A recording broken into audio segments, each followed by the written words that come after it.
খেলার নাম বাবাজি। মোস্তফা খামেনির হুঙ্কারে ডোনাল্ড ট্রাম্প শুধু পরাজিতই হলো না, কানে ধরে উঠবস করে সে শেষ পর্যন্ত মোস্তফা খামেনির কাছে হাত জোড় করে ক্ষমা চেয়ে তার বিরুদ্ধে দেওয়া যে 47 বছরের স্যাংশন, সেই স্যাংশনও উঠিয়ে নিল। এমনকি গতকাল সুইজারল্যান্ডে প্রথম দিনের আলোচনাতেই ইরানের বিরুদ্ধে বড় ধরনের 3টা অবরোধও উঠিয়ে নিল। অর্থাৎ ইরানের মহা বিজয় শুরু হয়ে গেল, যে বিজয়ের জন্য এই ইরানিরা কি করেনি। দীর্ঘ 100 দিনেরও বেশি যুদ্ধে আমেরিকা এবং ইসরায়েল বোমার পর বোমা নিক্ষেপ করে গোটা ইরানে ধ্বংসযজ্ঞ পরিচালনা করে 40,000-এরও বেশি বাড়িঘর ধ্বংস করে দিয়েছে। 40 লক্ষেরও বেশি মানুষ উদ্বস্ত হয়ে গেছে। এমনকি 12,000-এরও বেশি মানুষের, নিরীহ মানুষের রক্ত ঝরিয়েছে, শাহাদাত বরণ করেছে মোস্তফা আলী খামেনির পিতা আয়াতুল্লাহ আলী খামেনি। শীর্ষ ধর্মের নেতৃত্ব থেকে শুরু করে আলী লারিজানি থেকে শুরু করে আইআরজিসির শীর্ষ কমান্ডার থেকে শুরু করে এমন কোনো ব্যক্তিকে তারা অবশিষ্ট রাখেনি যারা দেশপ্রেমিক ছিল, যারা সবসময় শত্রুর বিষ দাঁত ভেঙে দেওয়ার জন্য, এই জাতিকে নিরাপত্তা প্রদান করার জন্য তারা নিজেদের রক্ত বিলিয়ে দিয়েছিল। সেই সমস্ত সাহসী পুরুষকে, বিজ্ঞানীদেরকে তারা হত্যা করেছিল। কিন্তু এরপরও ইরানকে কি দমিয়ে রাখতে পেরেছে? পারেনি।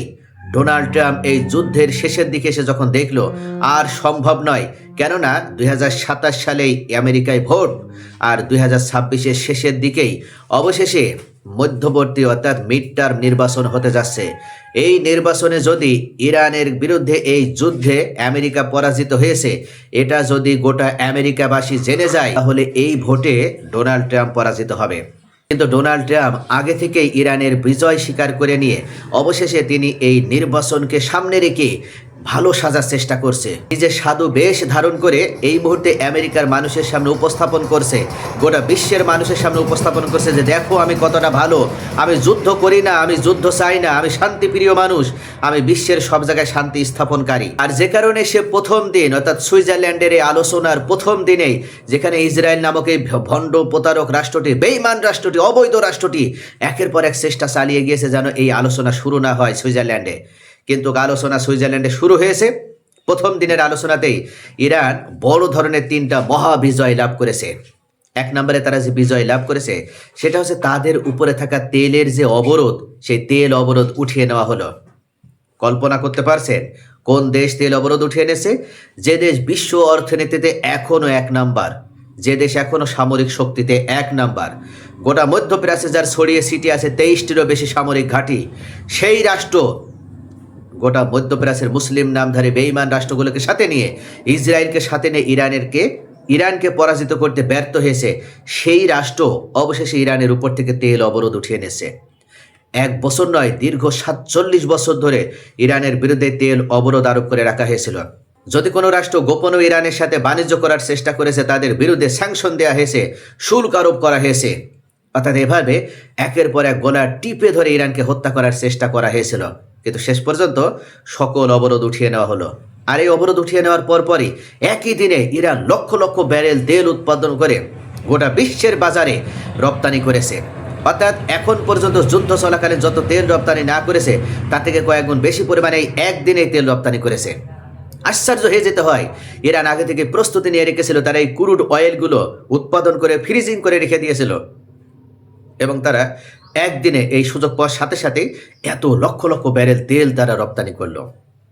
এমনকি বিভিন্ন সংস্থা, যে সংস্থাগুলো এই তেল রপ্তানির সাথে যুক্ত, তাদের বিরুদ্ধেও স্যাংশন উঠিয়ে নেওয়া হলো। বিভিন্ন ব্যাংক, যে ব্যাংকিং খাতগুলো ব্যবহার করে তেল রপ্তানি করে আসে ইরান, সেই ব্যাংকিং খাতের উপর থেকে নিষেধাজ্ঞা উঠিয়ে নেওয়া হলো। দ্বিতীয় যে বড় বিজয় লাভ করলো ইরান, সেটা হচ্ছে ইরানের বিরুদ্ধে আর কোনো নেভাল ব্লকেড রাখলো না। আমেরিকা ইরানকে হরমুজ প্রণালীকে গলা টিপে হত্যা করার নামে, অর্থাৎ কোনো জাহাজ যেন হরমুজে প্রবেশ করতে না পারে, কোনো জাহাজ যেন বের হতে না পারে, এটা নিশ্চিত করার জন্য ওমান সাগরে নেভাল ব্লকেড দিয়েছিল। কিন্তু এই নেভাল ব্লকেড দিয়ে ইরানকে তো শেষ পর্যন্ত সে কিছুই করতে পারেনি। পাল্টা যখন পাকিস্তান এবং ইরান তারা দ্বিপক্ষীয় চুক্তি স্বাক্ষর করার মাধ্যমে ইরান পাকিস্তানকে ব্যবহার করে তেল রপ্তানি করে আসছিল, তখন দেখলো এই নেভাল ব্লকেটের আর কোনো গ্রহণযোগ্যতা নেই। তাই শেষ পর্যন্ত বাধ্য হয়ে পরাজয় স্বীকার করে নিয়ে অবশেষে এই নেভাল ব্লকেট উঠিয়ে নিল এই যুদ্ধবাজ আমেরিকা। শেষ পর্যন্ত ডোনাল্ড ট্রাম্প নিজেকে রক্ষা করার জন্য হলেও ইরানের বিজয় স্বীকার করে নিয়ে নেভাল ব্লকেট উঠিয়ে নিতেও বাধ্য হলো। তৃতীয় যে মহা বিজয় লাভ করলো ইরান, সেটা হচ্ছে ইরানের এখন পর্যন্ত 100-রও বেশি অর্থাৎ 100 বিলিয়নের বেশি ডলার বিভিন্ন ব্যাংকগুলোতে ফ্রিজ করে রাখা হয়েছিল 47 বছর ধরে, সেই 1979 সালে ইসলামী বিপ্লবের পর থেকেই। তবে অবশেষে প্রথম দিনেই 25 বিলিয়ন ডলার ছাড় দেওয়া হলো।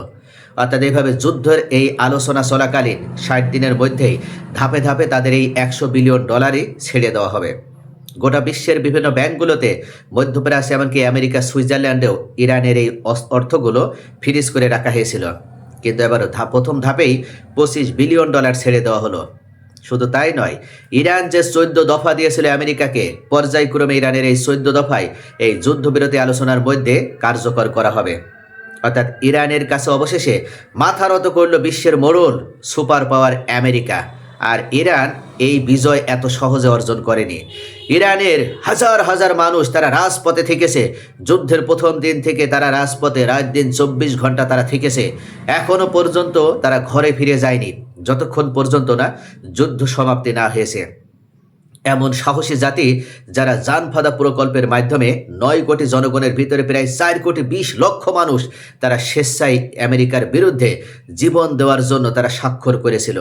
সকলেই উল্লেখ করেছিল, আমরা শহীদ হতে চাই, আমেরিকার আক্রমণে আমরা আগে থেকে নিজেদেরকে বিসর্জন দিতে চাই, তবুও আমেরিকার কাছে আমরা 1 ইঞ্চি মাটিও ছেড়ে দেব না, আমরা পরাজয় স্বীকার করব না।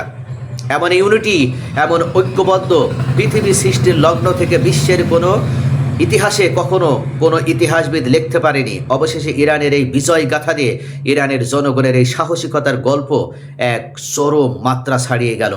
ইরান দেখিয়ে দিল কোনো অস্ত্র তাদের প্রয়োজন নেই, তাদের সব থেকে বড় অস্ত্র হচ্ছে জনগণের আস্থা, জনগণের উৎসাহ, জনগণের ভালোবাসা, জনগণের ইউনিটি।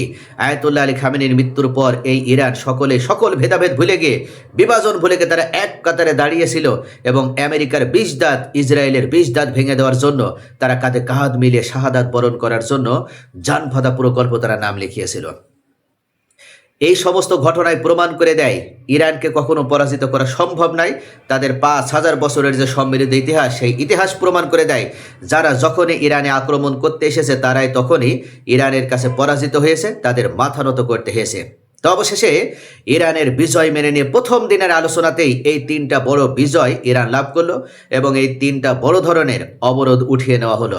ধাপে ধাপে ইরানের প্রত্যেকটা শর্তই মানা হবে। ইরানের পারমাণবিক কর্মসূচিও থাকবে, ক্ষেপণাস্ত্রও থাকবে, ইরানের রেজিম ব্যবস্থাও থাকবে। তুমি আমেরিকা আর কখনো ইরানের বিরুদ্ধে যদি চোখ তুলে তাকানোর চেষ্টা করো, তাহলে এই ইরান তোমার এবার চোখ উপড়ে নেবে। এটা আমেরিকা খুব সহজেই বুঝতে পেরেছে, ইসরায়েলও বুঝতে পেরেছে।